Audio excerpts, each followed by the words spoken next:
Vamos lá convidar as pessoas para a nossa aula diária sobre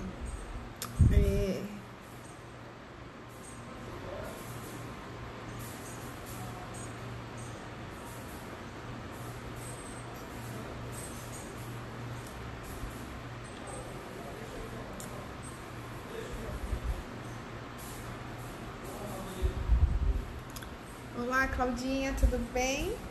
Bom, mais um dia de aula, né? Hoje ainda tem a aula. Minha filha, eu tenho uma companhia aqui que vai fazer eu fazer a aula mais rápida. Tá mexendo no notebook.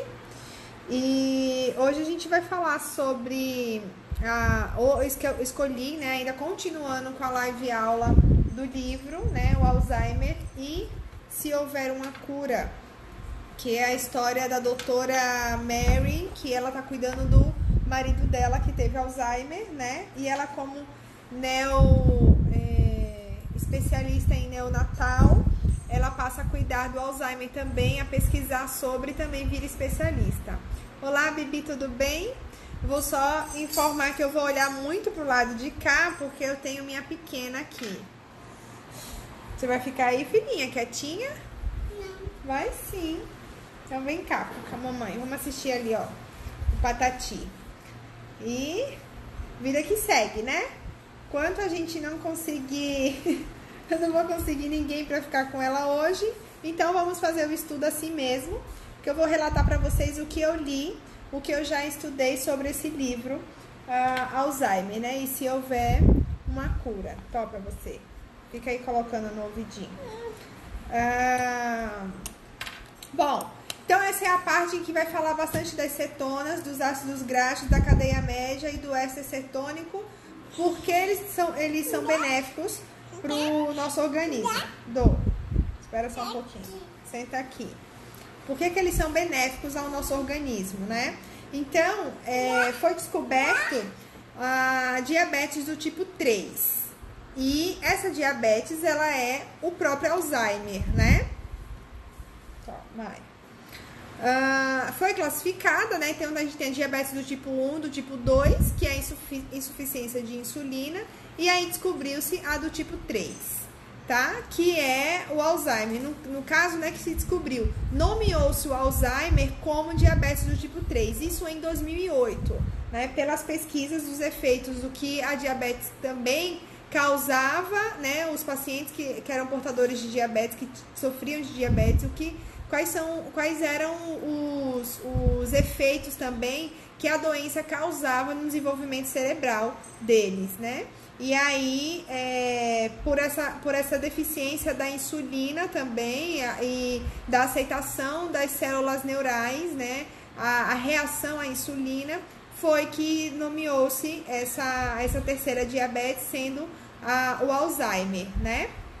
Então, o Alzheimer é a diabetes do tipo 3, tá? Aí ela vai explicar, tem uma parte que ela vai explicar aqui o que são as diabetes, tanto do tipo 1 quanto do tipo 3, do tipo 2, para depois explicar a do tipo 3, porque que ela chama assim, tá? Porque quanto mais baixos os níveis de glicose, vai estar mamando aqui. Quanto mais baixo o nível de glicose, também a taxa metabólica cerebral vai ser mais baixa, e isso significa que as células neurais elas terão receberão energia numa velocidade menor. Então, isso pode causar a morte delas. Há uma parte do livro em que ela faz uma analogia, até para quem se entenda melhor, com se alguém passar mal, né, ou tiver um ataque cardíaco, ou mesmo uma parada cardiorrespiratória, o processo de fazer esse retorno de ressurgir a pessoa, né, de reanimar a pessoa, é de dar energia para essa pessoa, é de passar energia. Filha, espera um pouquinho, meu amor. Mamãe não conversou com você para você ajudar, mamãe vai dar. Então, é para passar energia, né, para a pessoa que está desanimada. E aí, ela faz essa analogia de que quando as células não recebem essa energia, né, através do açúcar ou também da insulina, né, que tem, e da glicose, no caso, tem essa deficiência, a insulina entra como um portador de energia. Só que há muitas células também que não aceitam, que não conversam, não tem essa receptividade da insulina. Então é por isso que acaba tendo o falecimento da célula, né? O falecimento celular, a perda, e isso aí acomete também em outros problemas como o Alzheimer, as diabetes e o Alzheimer, tá? Então ela deixa aqui bem claro, vai explicando, e depois ela faz um questionamento, assim, não é questionamento, faz a gente pensar nas causas que podem levar ao Alzheimer. Depois dela explicar essa importância, né, do cuidado celular, da nutrição celular. Olha pra Maia não me deixa, fica quietinha, filha, olha como ela quer mamar, gente, pendurada, fica quieta, filha. Vai aqui assistir. Bom, então depois dela explicar tudo isso, da questão da nutrição da célula, ela vai levantar o questionamento de assim, como que nós, como que se diagnostica, né, ou como como eu posso dizer, não é se pega, porque não é vírus, mas como ocorre a causa do mal de Alzheimer em cada pessoa, em cada organismo, no caso, organismos diferentes, né? E aí, ela vai falar assim que existe a causa genética, tá? Tem quem defenda esse ponto, que é por causa dos genes mutantes dominantes nos pais, e aí causam-se, né? Principalmente no pai, no homem. Tem quem diga que é a epigenética. A epigenética é um ramo, né, um campo de pesquisa muito novo e que engloba, que mostra a importância da gente avaliar o meio ambiente e também o comportamento nosso neste meio ambiente, né? Então, por exemplo, poluição pode interferir em algumas doenças. Não só a poluição, mas o que a gente consome desse meio ambiente. Então tem tudo a ver com o uso ou consumo de metais pesados, como a gente já tinha falado, né, anteriormente em outras lives, quando falou sobre a questão do Alzheimer e o cuidado com óleos essenciais para desintoxicar ou para também liberar as toxinas do organismo, principalmente o alumínio e o zinco, né? Quais óleos essenciais seriam mais eficientes para fazer essa liberação, né? Então, aqui tá falando que uma das causas do Alzheimer pode ser essa epigenética, sim, que é a influência do ambiente, não só convivendo no ambiente, mas também consumindo produtos desse ambiente. E aí que fala metais e produtos químicos tóxicos, tá? Também, ainda fazendo parte da questão da epigenética, a avaliação da interferência da dieta, né? Da dieta que cada pessoa opta a ter, ou tem, ou é obrigatório, né? Ou é imposto a ela ter, sei lá, por N motivos, né? Não ter condições de se alimentar de uma forma diferente, ou às vezes não tem nem conhecimento, né? Seja um pouco mais cultural, não tem conhecimento de como se alimentar de maneira saudável. E nessa dieta, eu achei interessante, veja, eu não sou vegana nem vegetariana, mas eu fiquei um pouco alarmada, assim, porque fala em questões de vitaminas. Claro que eu não sou nutricionista, e claro que tem como a gente suplementar, né? Mas será que esses suplementos sintéticos, por melhores que eles sejam, vai também agir de maneira natural, como vem dos próprios alimentos? E outro questionamento que me veio à mente: será que esses alimentos ainda estão, né, tão bons quanto era, por exemplo, na época da minha avó, né, que há 2 gerações atrás, que conseguia plantar e colher? O solo tá bom, né? Mesmo as pessoas que consomem muitos orgânicos, o solo tá bom? Então ele fala muito aqui sobre a deficiência de nutrientes e vitaminas B e D, o ácido, aí esse nome eu vou ter que ler aqui, que que é o DHA, né? O ácido docosahexaenoico, DHA é um ácido graxo que é encontrado no ômega 3, tá? E a Maia tá tocando terror aqui, né, Maia? Bom, aí dentro da parte da dieta, ela fala também, levanta os pontos de que o alcoolismo, né, o consumo de álcool também prejudica, porque essa ingestão excessiva de álcool causa uma intoxicação que pode ser progressiva e também uma degeneração hepática. E o nosso sistema digestivo e também os nossos rins, o fígado está totalmente ligado com a atividade cerebral, né? E também vai estar aí ligado com a questão da resistência da insulina. Então, a gente precisa se atentar para esse ponto também, né? Do que a gente consome.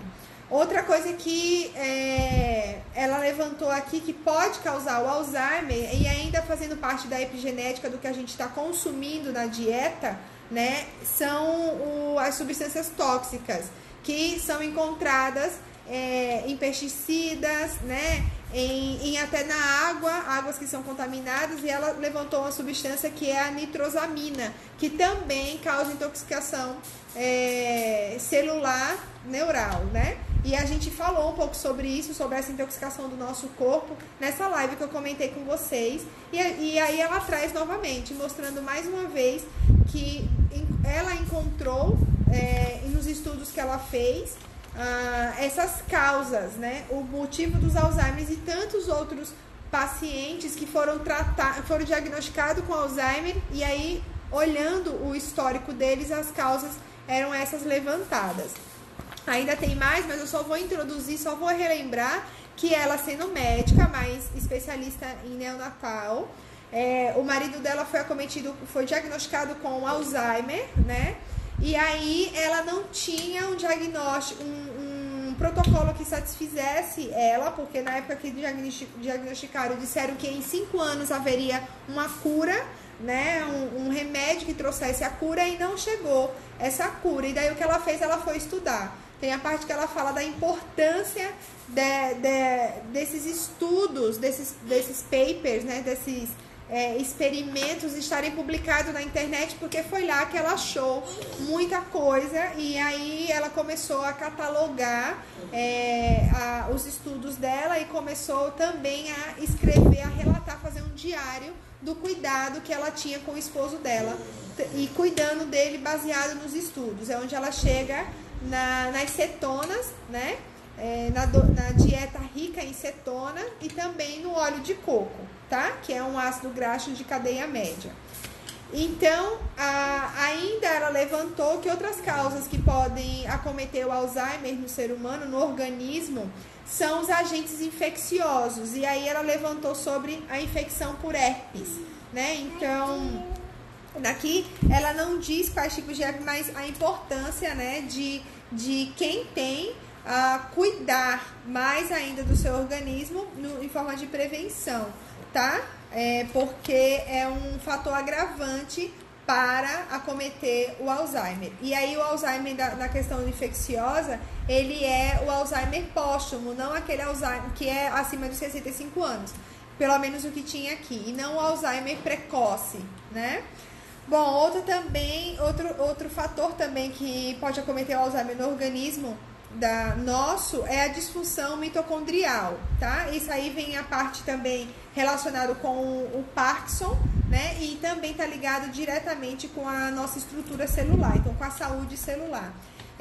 Lendo isso, eu fiquei observando a importância mesmo de trabalhar a nível intracelular, né? E tem muitos óleos essenciais que trabalham desta maneira, causando esse bem-estar, que até reeducam, né? Eu vou usar esse termo de reeducar a célula para que ela possa se reestruturar de maneira que ela passe pelo seu ciclo natural, né? De reprodução até um certo momento, quando não tiver mais essa necessidade de reprodução, ela passar pelo processo de apoptose, que é o suicídio natural celular, tá?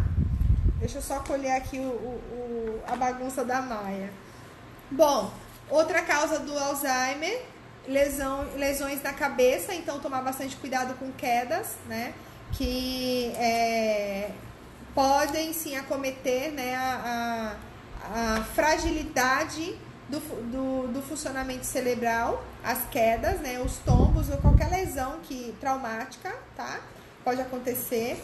Outra também, a ingestão de medicamentos, né? A onda agora de tomar medicamentos, não só de agora, já de bastante tempo isso, né? De medicamentos para você dormir, né? Também para depressão, né? Ou outras síndromes que estão surgindo, já vem o medicamento. Isso aqui eu lembrei de mim, passei por um processo difícil em 2012, que foi o meu divórcio, né? O primeiro divórcio que eu tive. E aí, junto com isso, eu vendi todos os meus negócios, né, que eu tinha. Eu tinha uma loja lá em São Paulo e eu tinha um espaço também de estética natural. E aí eu vendi tudo e aí me vi na resolução, né, de toda aquela problemática e tinha que sair do apartamento onde morava, né? Antes mesmo de sair toda a divisão. E eu fiquei tão triste e fui ao médico. Tava me sentindo muito triste, marquei médico, né? E aí eu descobri endometriose, foi nessa época que eu descobri endometriose, então eu fiquei mais triste ainda, né? Aí fui ao médico para conversar com ele e tudo sobre o que eu tava passando, né, Maia? Enfim. E aí ele, na primeira consulta, né, ele não me indicou, era um médico psiquiatra, né, marquei o psiquiatra, ele não indicou absolutamente nada, uma terapia, sabe, uma caminhada, fazer exercício físico, nada. Ele já indicou remédio de tarja preta. Ele indicou 2 remédios de tarja preta, um para dormir, que era mais forte, e um para durante o dia. Eu saí de lá, assim, falei, gente, não foi meia hora de conversa que teve, né? Ele nem me conhece, ele não conhece o meu organismo. Eu só cheguei dizendo, poxa, essa tristeza, mas tinha um baque, né? Uma realidade muito pesada que eu tava carregando. Eu não queria aquilo, eu tava buscando ajuda, mas não era aquela ajuda. E eu lembro que eu saí do consultório dele e falei, eu não vou tomar remédio. E eu rasguei a receita, né? E fui me tratar, fui buscar as minhas soluções, né? Planejar a vida, sabe? Assim, foi difícil, foi muito difícil. Talvez tivesse sido mais fácil, e eu não saí de primeira, talvez tivesse sido mais fácil, menos doloroso, se talvez eu tivesse tomado os remédios. Mas eu prefiro não ingerir nenhum tipo de remédio no meu organismo. Sempre foi assim e não ia tomar uma tarja preta, né? E aqui tá falando que os medicamentos, eles interferem muito na questão da causa do Alzheimer. Aliás, eles ajudam muito para a causa do Alzheimer, né? E eles citam alguns medicamentos aqui, fica aí, tá, filha? tô de olho aqui em vocês e na Maia, que eu não tive com quem deixar ela hoje. Então, medicamentos que são antipsicóticos, né? Nesse momento de tristeza, assim, antidepressivos, no momento em que a gente tá, por exemplo, numa síndrome, né? Sei lá, eu tive um momento de síndrome de surto, que você acha que vai, né, morrer, ou faltar ar, ou algumas outras coisas, enfim, né? Tem a síndrome do pânico, quem tem muito medo, enfim, né?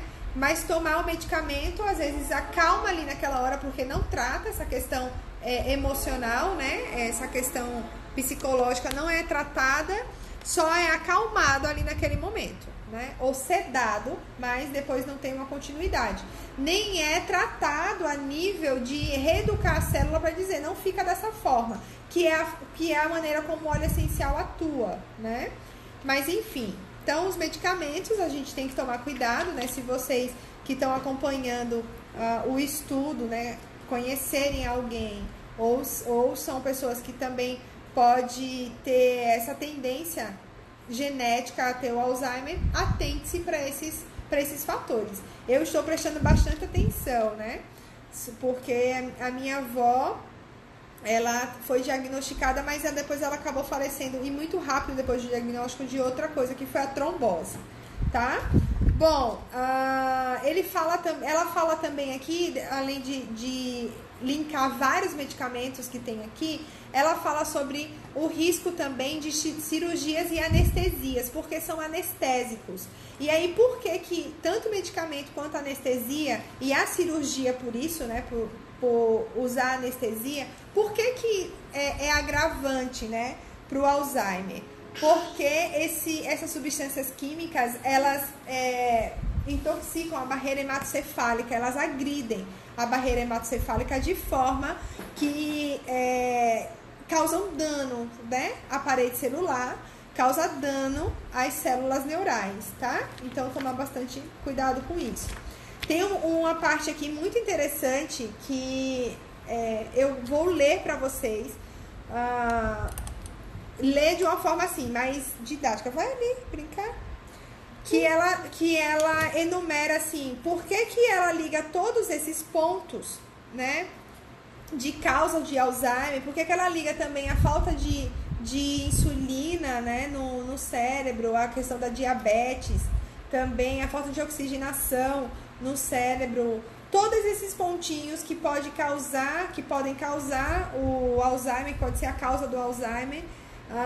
Ela faz uma ligação e ela deixa muito claro, né, que isso é um estudo dela. E aí ela faz com propriedade de ser médica, apesar dela não ser especialista nessa área, né, mas ela se especializou não teoricamente, mas na prática, né, e ela diz assim, deixa eu botar um pouquinho mais pra cá,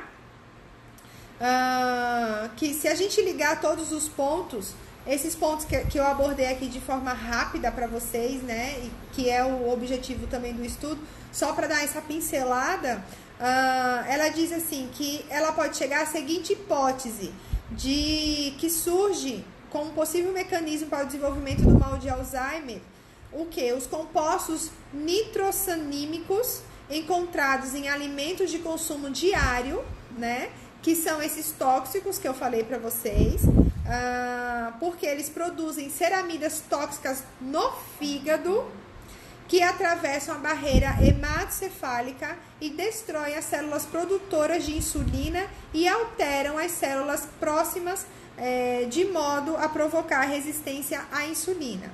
Ou seja, a questão da insulina é as células que são adequadas a fazer a absorção da insulina, elas são destruídas, e as próximas não podem se transformar em células assim, ou substituir os papéis delas, né? Porque elas também são intoxicadas e aí elas acabam criando uma resistência à insulina. E, mais uma vez, essa hipótese está ligada com a questão da alimentação, né? Porque vem falando da questão do fígado aqui, tá? Outra aqui.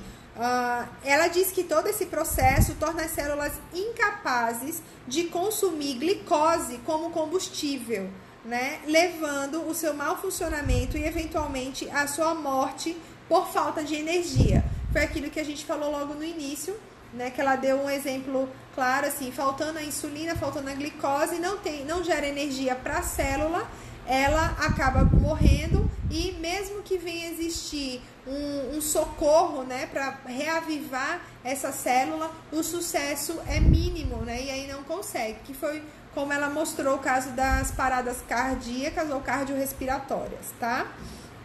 Quando a célula morre, o seu esqueleto é danificado e aí se contrai, formando emaranhados característicos do Alzheimer, que é a célula neural, né? Então, a célula morta, ela se contrai, e aí quando você tira uma chapa do cérebro, né, um raio-x do cérebro, para uma tomografia, para enxergar como que está a estrutura cerebral, a estrutura cefálica, existem emaranhados, né? E não as células abertas, aqueles bichinhos que ficam assim, né? Abertinhos, eles se contraem. Então, esses emaranhados são características do Alzheimer, tá?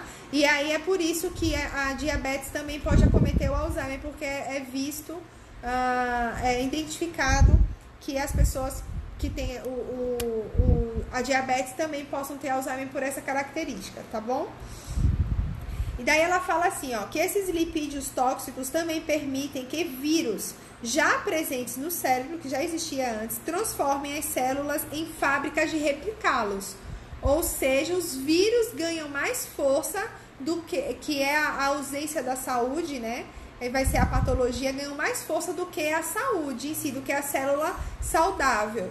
Então, eles acabam conseguindo, né, danificar a célula, fazendo com que eles se repliquem, né? Então, por isso que muitas vezes o tempo que a gente diz assim, nossa, mas foi diagnosticado com Alzheimer tão rápido, teve uma progressão, porque já podia existir vírus, né, toxinas também no seu cérebro, tá? E aí por isso que tem essa parte. Ela vai explicar tudo isso, daí eu vou ler essa parte aqui, ó.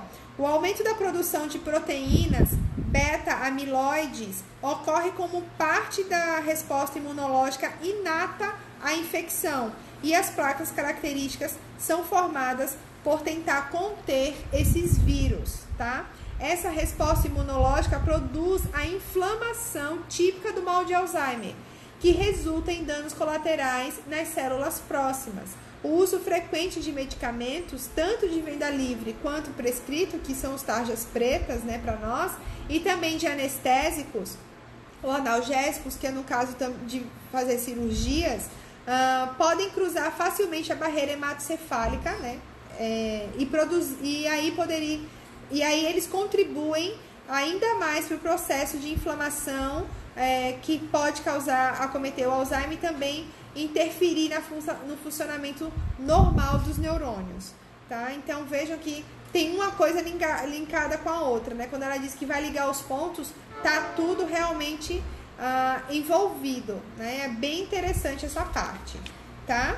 Bom, depois disso ela vai continuar explicando a questão das cetonas, mas veja, como eu expliquei ontem, eu não vou estudar ele linearmente. Eu trouxe essa informação da resposta da nossa estrutura orgânica ao Alzheimer, não ao Alzheimer, mas a nossa condição de vida, ó o meu trem favorito, a nossa condição de vida, né? Essa resposta que o organismo dá, e aí uma dessas respostas é a causa do Alzheimer, porque é uma resposta à doença, à agressão, né? Então vem de forma de doença. Mas eu quero trazer também para vocês agora, e volto um pouquinho no livro, tá? Porque volto na parte em que conta a história dele, tá? Ele foi diagnosticado assim, com essa patologia, com essa doença. E ele teve um momento, no momento em que ela decidiu, que a médica, né, que a doutora Mary decidiu cuidar dele com a dieta rica em cetonas, ela começou o relato. Então ela diz assim, ó, que no primeiro dia, gente, que trem, né? No primeiro dia, ela adicionou 2 colheres de sopa ao whey protein que deu a ele, né, pro café da manhã. O nome dele é Steve, tá?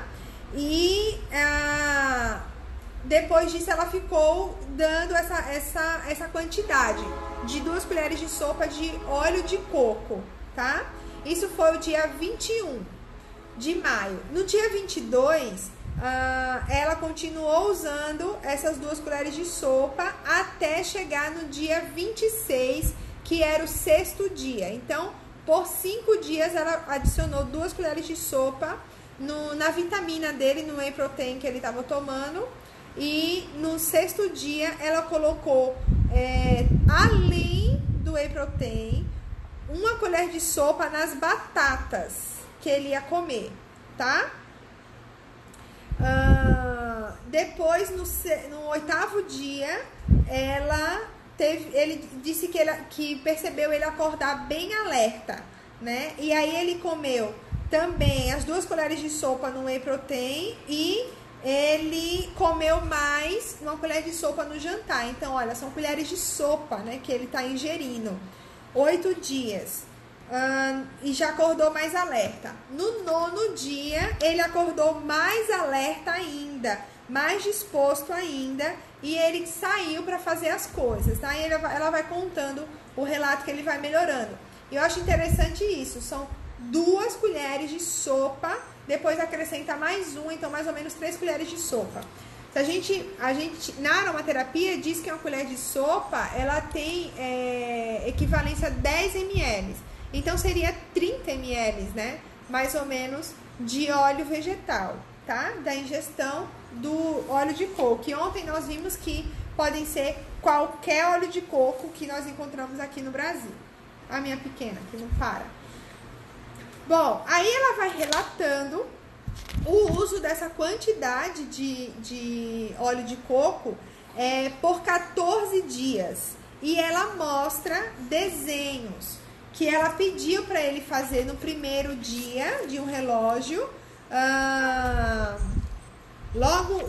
Aliás, no primeiro dia, assim que começou a usar, depois desses 14 dias e depois em 37 dias. Então, a gente tem isso aqui, ó. Eu vou mostrar a imagem, mas não sei se vocês vão conseguir enxergar direito. Ela fez essa imagem aqui no 14 dias, ingerindo óleo de coco. É de um relógio que ele tinha que desenhar. E depois, com 37 dias, a forma como ele já desenha, né? Então, tem uma evolução gigante, né? Eu não tô achando a figura 1 aqui. Eu perdi a figura 1, a marcação da figura 1. Aqui, ó. Assim que começou foi essa aqui, ó. Então, vou lá mostrar novamente. Figura 1, um relógio, não tinha nada. Dia 0. Aí começou a ingestão. E aí, a partir do 7º dia, de 3 colheres de coco. Filha, pelo amor de Deus. Fica quietinha, vai. De 3 colheres de coco. Aí, no dia 1 era daquele jeito. Senta aqui, meu amor, por favor. Aqui, então senta. A Maia tem muita energia, é muito óleo de coco. Ó, então aqui, tá? Primeiro dia. Segundo dia. Aliás, segundo dia não. Segunda vez que ela vai avaliar. Aqui já tinha passado 14 dias. Então, ele começa a entender o que é um relógio, né? A lembrar o que é um relógio. E aqui, o terceiro dia. Aliás, terceiro dia não, falei errado de novo. 37 dias depois. A terceira vez que ela vai catalogar isso. Bom, com isso eu entendo que é uma médica extremamente profissional, porque mesmo fazendo um estudo com o marido dela, ela fez muito bem feito, né? Ela relatou tudo de forma exemplar para que a gente tenha acesso agora com a tudo isso com esse livro dela, tá? E ela comprova que a ingestão é pouca, é baixa de óleo de coco. Foram 3 colheres de sopa ao longo do dia e ela vai relatando a melhora dele, tá bom? Bom, por hoje eu vou trazer somente isso, porque daqui já tá mais da metade do livro, né? Às vezes tem um capítulo que é muito extenso, por exemplo, esse de relatar os casos dele, como ele é, né? Como o Steve reagia, como ele estava e depois como ele vem reagir, é muito extenso. Eu faço um resumão aqui, tá? Mas tenho aprendido muito. Amanhã eu vou trazer mais já sobre a dieta cetogênica mesmo. Amanhã não, amanhã é Natal. Eu vou fazer só na quinta-feira, tá bom? Amanhã é dia 25, porque a gente vai sair, eu não vou estar com a internet disponível. Então, somente esse dia mesmo, tá? É só por isso. Mas muito obrigada a vocês que estão acompanhando.